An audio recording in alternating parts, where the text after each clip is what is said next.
అందరికీ అభినందనలు. చాలా మంచి ప్రోగ్రాము. అయితే 2-3 విషయాలు రిపీట్ అయినాయి కనుక నేను అవి రిపీట్ చేయకుండా మాట్లాడాలి. ఒకటేమో పవన్ కళ్యాణ్ సనాతనం ఎత్తుకున్నాడు కనుకనే ఆయన పైన దాడులు జరుగుతున్నాయి అనేది ఒకటి నిజం కూడా.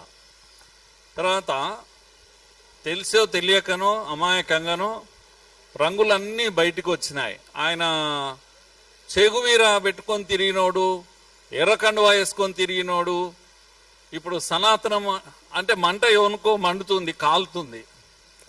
ఆ మంట ఇక్కడ వ్యక్తమైంది అంతే. ఎక్కడో కాలుతుంది చెప్పుకోలేక తెలంగాణ వ్యతిరేక ఉద్యమంగా మార్చే ప్రయత్నం చేశారు. ఓపెన్గా చెప్పాలంటే ఇది తెలంగాణ ఆంధ్ర సమస్యనే కాదు, మళ్ళీ అందరు చెప్తున్నారు ఇది. మరి ఏం సమస్య అంటే కడుపు మంట సమస్య, కమ్యూనిస్టుల యొక్క కడుపు మంట సమస్య, అది ఓపెన్గా చెప్పాలని. అయితే వీడు కాటికి కాలు చాపుకున్న కమ్యూనిజం అని ఒక 30 ఏళ్ల క్రితమే పుస్తకం చదివిన. ఇప్పుడేమో ఆ కాళ్ళు కూడా లేవు, అని మాయమైపోయినాయిగా. ఈ దశలో కూడా అది ఏమంటామంటే ఆరిపోయే దీపం లాంటిది, అది కొద్దిగా గట్టిగా వెలుగుతుంది. చివరి ప్రయత్నం చేస్తుంది, ఏదో ఏం చేద్దామనే తెలియని ఒక ప్రయత్నం చేస్తూ ఉంది. ఇది మనం అర్థం చేసుకోవాలి కంప్లీట్గా. రెండో విషయం ఏంటంటే ఈ చస్తున్న కమ్యూనిజము ఎవనో ఒకని చంపి చావాలని చూస్తుంది కనుక దేశమంతా హిందుత్వ వేవ్ వస్తూ ఉంది కనుక అరే ఇక్కడి వరకు వచ్చేస్తుంది, బెంగాల్ అయిపోయింది, ఇంకా తెలంగాణకు వచ్చేటట్టుంది, ఏం చేయాలి అని ఆందోళన ఇదంతా కూడా. కనుక ఈ మొత్తం నరేటివ్స్ యొక్క వార్లో రాజకీయ పార్టీల ప్రమేయం లేనే లేదు. దీంట్లో కాంగ్రెస్ లేదు, సోకాళ్ళు తెలంగాణ కోసం అన్నటువంటి కేసీఆర్ వాయిస్ లేదు, ఎవరిది లేదు, చంద్రబాబు కూడా లేదు, ఎవరిది లేదు. మరి ఎవరిది అంటే రాజకీయాలకు అతీతమైన శక్తులు ఎవరికైతే చచ్చే సావు వచ్చిందో వాళ్ళ సమస్య ఇది. ఇప్పుడే కాదు ఇది, ఇంతమూలు మీరు చెప్పారు కదా చాలా క్లియర్గా. గో బ్యాక్ ఉద్యమాలు ఈ రాష్ట్రంలో చాలా వ్యూహాత్మకంగా చాలా ఇదిగా ప్లాన్ చేస్తూ ఉన్నారు, ప్రతి డిజైన్ చేస్తున్నారు ప్రోగ్రామ్స్. కనుక గో బ్యాక్ ఉద్యమాలు అన్నీ కూడా ఇవే, ఈ చచ్చిపోతున్న అంతరించిపోతున్న వామపక్షవాదుల యొక్క నస ఇది. కనుక ఈ ఉద్యమాలన్నీ డిజైన్ చేస్తూ ఉంటారు. ఒక మార్వాడి ఆయన ఒక దళితుని కొట్టాడు, చలో ఇందులో నుంచి తీసుకొని ఒక ఉద్యమం చేయి, go back Marwari go back, వీడు గో బ్యాక్, వాడు గో బ్యాక్, ఇప్పుడేమో పవన్ కళ్యాణ్ గో బ్యాక్. నేనేమంటున్నా అంటే ఈ గో బ్యాక్ ఉద్యమాలలోనే సమస్య ఉంది, తెలంగాణకే సమస్య ఇది. తెలంగాణ వాదులందరూ, తెలంగాణ ప్రజలందరూ కూడా అలర్ట్ కావాల్సిన సమయం ఇది. ఏ పార్టీకి ఓటేసినా సరే, కానీ ఈ గో బ్యాక్ ఉద్యమాల బలం పెరగకూడదు, గొంతు నలిపేయాలి, బూటు కాలతో గొంతు నలిపేయాలి గో బ్యాక్ ఉద్యమాల యొక్క గొంతు. ఇది తెలంగాణ ఆంధ్ర సమస్య గానే కాదు అసలు. ఎందుకంటే మనం అంటే తెలంగాణ వాళ్ళం, హైదరాబాద్ ఇస్ము, మనకు ఒక చరిత్ర ఉంది. మిత్రుడు చెప్పాడు కదా ఇంతకు మొదలు, అంబేద్కర్ మహాశయుడు ఎందుకు హైదరాబాద్నే చూజ్ చేసుకున్నారు, ఎందుకు సెకండ్ క్యాపిటల్ గా ఆయన చూజ్ చేసుకున్నారు, మళ్ళీ అది కూడా వివాదం చేస్తున్నారు ఇప్పుడు. ఎందుకంటే దేశంలో ఢిల్లీ తర్వాత అలాంటి కాస్మోపాలిటన్ కల్చర్ ఎవ్వరు, ఏ రాష్ట్రం వాళ్ళైనా ఏ దేశం వాళ్ళైనా కూడా నిశ్చింతగా ఇక్కడ బ్రతకొచ్చు అని ఇంతమూలు మిత్రుడు చెప్పారు కదా. లింగ్డో ఉదాహరణకు, నార్త్ ఈస్ట్ ఆయన ఎక్కడో ఆయన అదేంటి సిఈసి దీంట్లో పనిచేసి రిటైర్ అయితే ఆయన ఏడ హాయిగా ఉంటుందని వెతుకుంటూ వచ్చి ఈడ ఒక ఇల్లు కట్టుకొని ఈడ ఉన్నాడు. ఎందుకు? ఈడ హాయిగా ఉంటుంది, ఏ ప్రమాదం ఉండదు, గొడవలు ఉండవు, వాతావరణం కూడా బాగుంటుంది. ఇక్కడ అందరూ వస్తారు. అందరు వస్తే మంచిదా చెడ్డదా అది నేను అడుగుతున్నా. అందరు వచ్చి అందరు ఈడ బతుకుతుంటే అది మంచిదా చెడ్డదా? అందుకే బెంగాల్లో ఇప్పుడు మీరు చూస్తున్నారు ఏమైతుంది బెంగాల్లో. ప్రజాస్వామ్యం గురించి మాట్లాడే వాళ్ళ గురించి నేను చెప్తున్నా.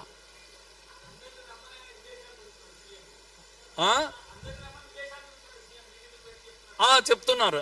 జ్యోతి బస్ తర్వాత ఎవరైనా మీరు బుద్ధదేవ్ ఇచ్చిన ఎలక్షన్ మేనిఫెస్టోలో ఏమన్నాడంటే, పరిశ్రమలు అన్ని కూడా ఇక్కడికి రాండి, మీకు మేము సెక్యూరిటీ ఇస్తాం, మా కార్మిక సంఘాల యాక్టివిటీని మూత పెడతామని చెప్పిండు.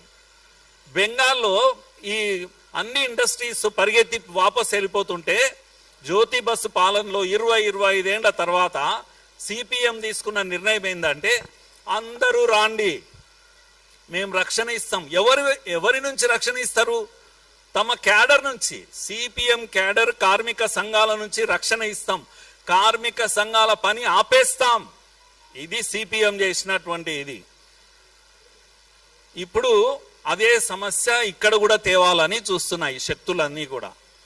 టాటా గురించి బుద్ధదేవ్ భట్టాచార్య టాటాను తెచ్చుకుంటే మమతా బెనర్జీ దాని మీదనే కదా గొడవ చేసింది, వాపస్ వెళ్ళిపోయింది గుజరాత్కు.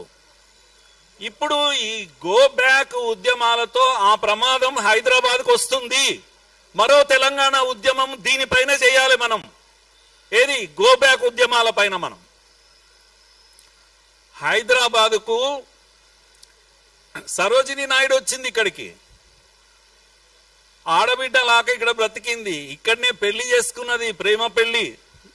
రాజగోపాలాచారి ఆయన పేరు, నిజాం కాలేజీలో పనిచేస్తున్న ప్రొఫెసర్ను పెళ్లి చేసుకున్నది. గొప్ప రచయిత, గాన కోకిల కదా. అలాంటి ఒక గొప్ప రచయిత తన ఆస్తిలంతా మన హైదరాబాద్కి ఇచ్చి గోల్డెన్ థ్రెషోల్డ్ అని చెప్పేసి సెంట్రల్ యూనివర్సిటీకి ఇచ్చిపోయింది. ఇప్పుడు మన పిల్లలు చదువుకుంటున్నారు హైదరాబాద్ సెంట్రల్ యూనివర్సిటీకి.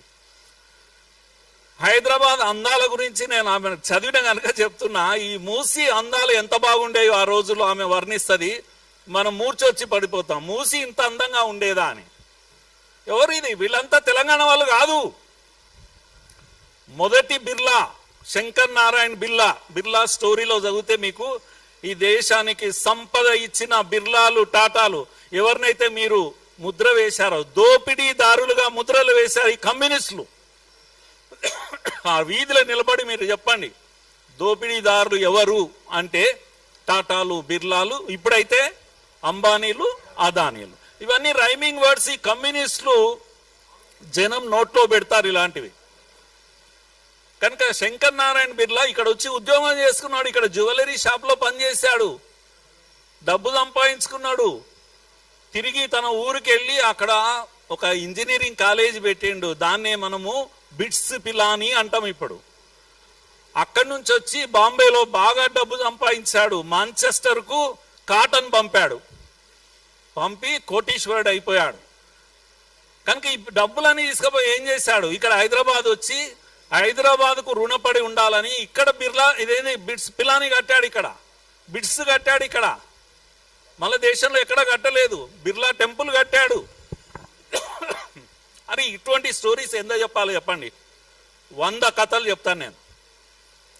ఈ రాష్ట్రము, ఈ హైదరాబాదు ఈ రోజు కాదు నిర్మాణం అయింది, 100 ఏళ్లుగా నిర్మాణం అవుతూ ఉంది. దీంట్లో అందరి భాగస్వామ్యం ఉంది. ఎవరు అందరంటే బయటి వాళ్ళ భాగస్వామ్యం ఉంది. కనుక ఈ హైదరాబాద్ కల్చర్ను దెబ్బతీస్తామంటే ఊరుకునే లేదు. ఈ గోబ్యాక్ గాళ్లకు నేను చెప్తున్నాను, ఈ గోబ్యాక్ గాళ్ళు అందరూ ఎవరంటే ఉస్సూళ్ళ రాయలు, వీళ్ళు లంపెన్ ఎలిమెంట్స్.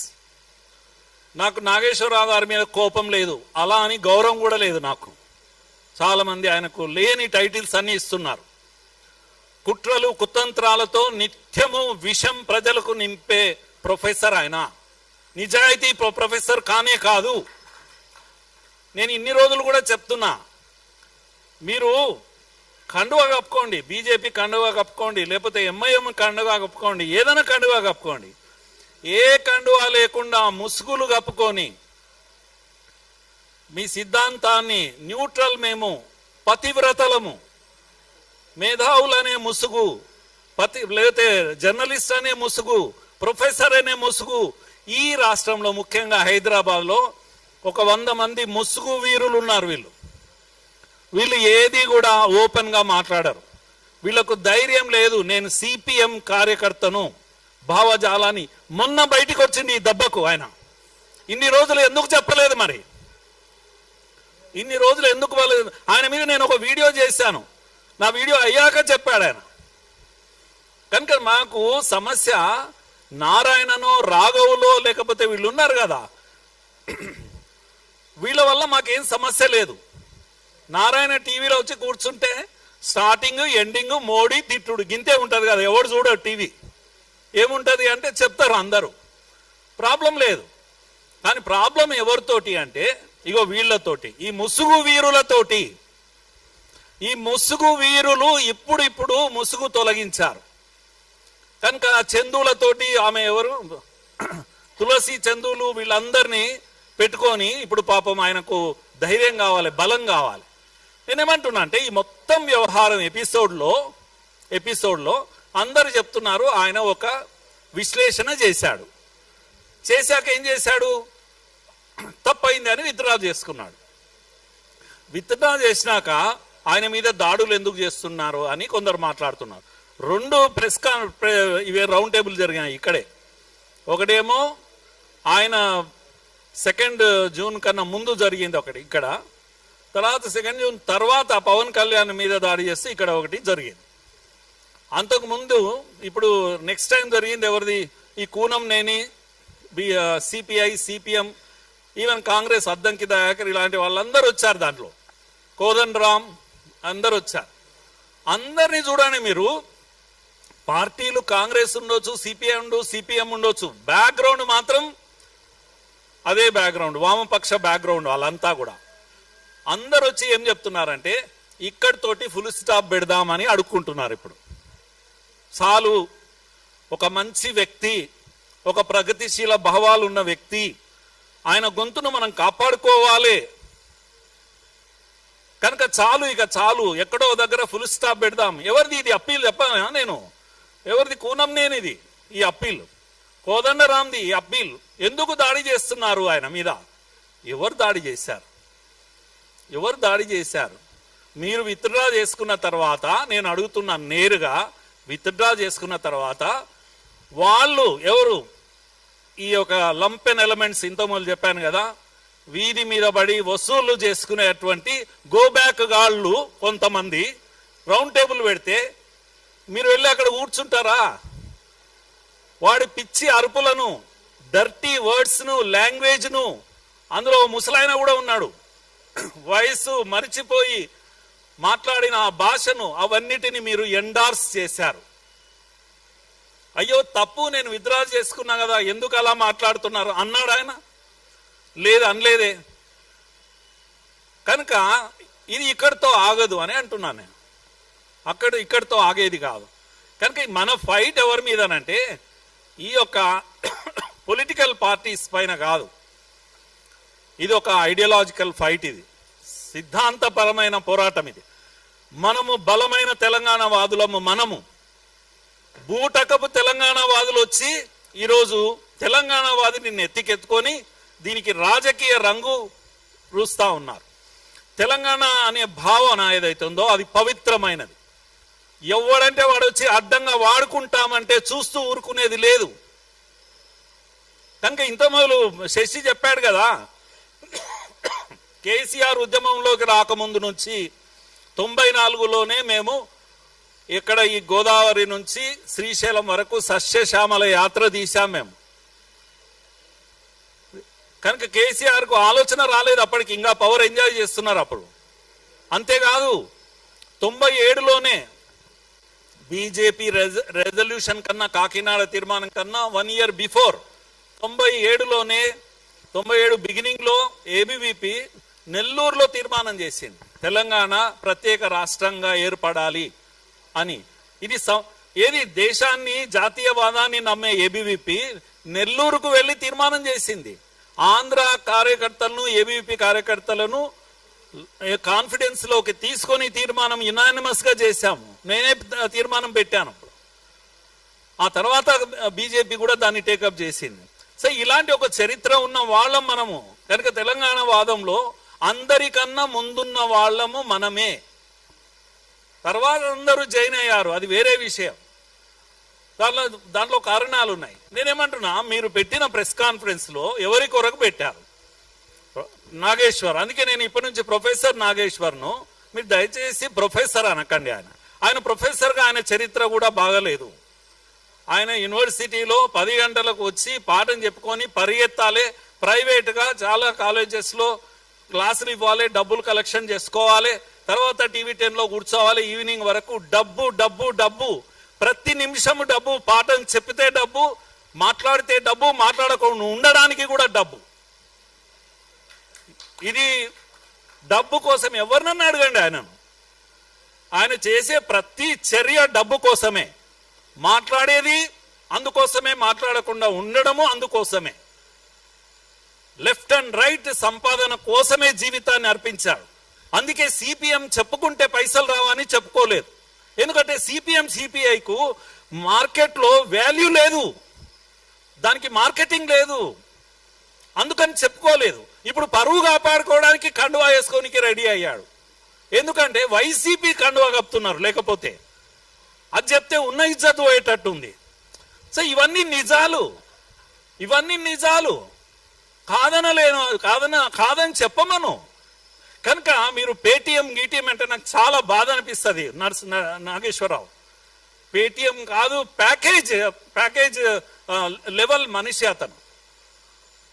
కనుక నాలుక ఎట్లయినా మడత పెట్టవచ్చు, డబ్బు సంపాదించవచ్చు. ఈ విద్య తెలిసినటువంటి గొప్ప స్కాలర్.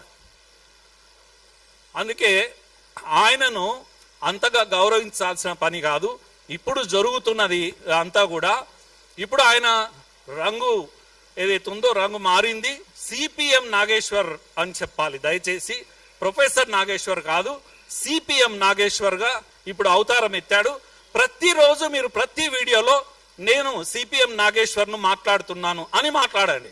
అప్పుడు మీకు నారాయణకు ఒకటే వాల్యూ ఉంటుంది మార్కెట్లో, మాకేం ప్రాబ్లం ఉండదు. మీరు ప్రతిరోజు వాళ్ళు కూడా సిగ్గుపడతారు. మీరు ప్రతిరోజు మోడీని తిట్టండి దయచేసి, కానీ మీ పేరు సిపిఎం నారాయణ అని చెప్పండి, సిపిఎం నాగేశ్వర్ అని చెప్పండి, మాకేమీ ఇబ్బంది లేదు. సిపిఎం నాగేశ్వర్. కనుక ఇవన్నీ చూడాలి. కనుక నేను ఈ మధ్యలో పవన్ కళ్యాణ్ ఏం మాట్లాడు, నేను ఐఎమ్ లీస్ట్ వరీడ్, అది ఇష్యూనే కాదు. అది అంత వరీ కావాల్సింది ఏంటంటే, ఇది చివరి పోరాటం నిజంగా కూడా. హైదరాబాద్లో బూటకపు తెలంగాణ వాదం వచ్చి రంగు ముసుగు వేసుకొని ప్రజలను తప్పుదారి పట్టించే ప్రయత్నం జరుగుతుంది. ఇన్ని గోబ్యాక్ ఉద్యమాల్లో నేను ఒక ప్రశ్న ఇస్తున్నా, గోబ్యాక్ గాళ్లకు ఏమని ప్రశ్న ఇస్తున్నా అంటే, మీరు బాగుందిరా భయ్, మీరు సమస్య తీసుకుంటున్నారు, పోతున్నారు.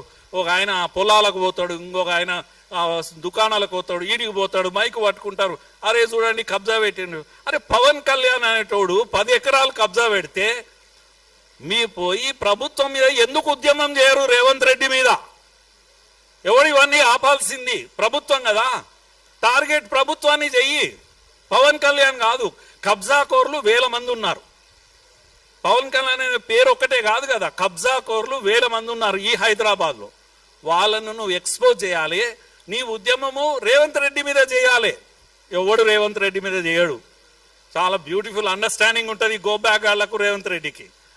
నేనేమన్నా గోబ్యాక్ మార్వాడీస్ అన్నప్పుడు వాళ్ళు మాట్లాడుతూ మార్వాడీలు ఇక్కడికి వచ్చారు, గుజరాత్ నుంచి వచ్చారు, దోపిడీ చేస్తున్నారు అంటే అది మళ్ళీ అమిత్ షా కనెక్ట్ చేస్తారు అన్నాడు.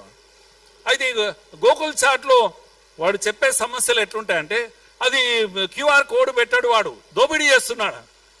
అరే ఇవన్నీ నేను చెప్తావు, లేకపోతే వీళ్ళ గోల్డ్ స్మిత్ను వాళ్ళు గోల్డ్ తెచ్చుకున్నారు ఆ ఊర్లో యాదగిరి గుట్టలో, ఇవన్నీ చెప్తున్నాడు.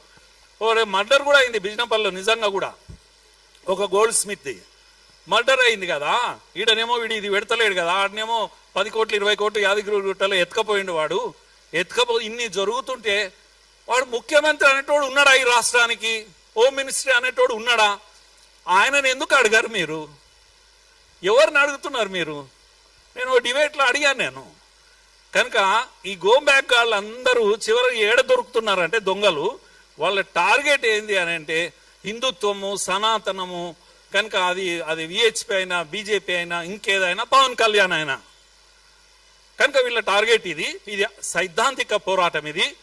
దీంట్లో మనము ఈ ఈ యొక్క అప్పుడప్పుడు వాళ్ళు వీళ్ళు మాట్లాడిన మాటలు పట్టుకొని దాని మీద కాదు చర్చ కావాల్సింది. వీళ్ళను ఎక్స్పోజ్ చేయాలి, వీళ్ళ ముసుగులు తొలగించాలి, ఎవడు ఏందనేది చెప్పాలి. వాడెవడు శ్యామ్ అంటాడు, ఒకడు రామ్ అంటాడు, టైటిల్ తెలంగాణ అంటాడు. ఈడ తెలంగాణ పెద్ద పెద్ద ఉద్యమాలు ఆయన శశి చెప్తున్నా 30 కేసులు 40 కేసులు. మా వాళ్ళు చాలా మంది ఉస్మానియాకి రాండి చెప్తాను, 70 కేసులు 80 కేసులు ఉన్న వాళ్ళు ఉన్నారు ఇప్పటికి కూడా. వాళ్ళంతా ఎక్కడ పోయిండు? శ్యామ్ గాడు, రామ్ గాడు, తోకగాడు తెలంగాణ అనే టైటిల్ పెట్టుకొని వచ్చి ఈ నాటకాలన్నీ ఏమాడుతున్నారు మీరు ఈ తెర మీద. అయ్యో ఈయన మైకు పట్టుకొని పోతాడు, ఈడ కబ్జా చేస్తాడు. అడుగు రేవంత్ రెడ్డిని ఎందుకు అడుగు, అసలు కేసై ముందు కేసై మొత్తం ల్యాండ్ గుంజుకొని తెలంగాణ ప్రభుత్వం ఎందుకు ఓన్ చేసుకుంటా లేదు? పవన్ కళ్యాణ్ కబ్జా చేసిన ల్యాండ్ను పోయి ఎందుకు కబ్జా చేస్తా, ప్రభుత్వం ఎందుకు స్వాధీనం చేసుకుంటలేదు? నా ప్రశ్న అది. కనుక ఇష్యూ పవన్ కళ్యాణ్ ఎందుకు అవుతుంది? ఇష్యూ కబ్జా కోర్లది. కబ్జా కోర్లని మాట్లాడి ఇంకోటి, కబ్జా కోరు పవన్ ఒకడే ఉన్నాడా? పవన్ లోపలేయండి, ఇంకో 10 మంది పవర్లు ఉన్నారు కదా, వాళ్ళని ఎందుకు పట్టుకోరు మీరు? కనుక మీ ఇంట్రెస్ట్ వేరే ఉంది, మీ రంగు వేరే, మీ రుచి వేరే, మీ కథనే వేరే. మీరంతా కూడా లంపెన్ ఎలిమెంట్స్, వసూలుగాళ్ళు, వీధి వసూళ్లు చేస్తుంటారు చూడండి, అడ్డా వసూళ్లు. ప్రతిసారి ఒక అడ్డాను సెలెక్ట్ చేసుకుంటారు, అడ్డాను సెలెక్ట్ చేసుకొని అడ్డాలో ఉన్న వాళ్ళని భయపెడతారు. కనుక ఎవడన్నా అక్కడి నుంచి వస్తున్నాడు, ఆంధ్రోడు కబ్జా, ఈ పదమే భయపెట్టే పదము. కనుక ఆంధ్రోడు ఏం చేయాలి? లోపల వానికి పైసలు ఇవ్వాలి. అంతా కాంప్రమైజ్ అయిపోతాయి కేసులన్నీ కూడా. మళ్ళీ ఎక్కడ పోతావో తెలియదు. ఏమైంది? మార్వాడీలు అందరూ వెళ్ళిపోయిన హైదరాబాద్లో అందరూ ఆనే ఉన్నారు కదా, ఒక్కని కూడా బయటికి పంపలేదు. మరి ఎందుకు మానినరు మీరు? ఉద్యమము ఎందుకు ఆపేశారు? ఎంత ముట్టిందన్నా చెప్పాలి, మేము కోర్టులో ఎన్ని కేసులు వేసినామన్నానే చెప్పాలి, లెక్క చెప్పాలి మాకు. కనుక ఈ చెరువు కబ్జాది ఇప్పుడు అయిపోదు బిడ్డ, మిమ్మల్ని నిలదీస్తాం మేము. ఏం చేసావు దాన్ని? పవన్ కళ్యాణ్ తోటి లాక్కున్నావా లేదా? లేకపోతే నిన్ను పట్టుకుంటాం. ప్రతిసారి ఇష్యూ ఎత్తడము, కలెక్షన్ చేసుకొని నోరు మూసుకుంటామంటే ఊరుకుంటామైంది? మీ రంగు బయట పెడతాం. కనుక ఇది మజాక్ కాదు. తెలంగాణ అనే పదాన్ని ఎవడంటే వాడు అడ్డంగా వాడుకోనికే. మేమున్నాం కాపలాదారులం అందరము, మేమే అసలైన తెలంగాణ వాదులం. Thank you.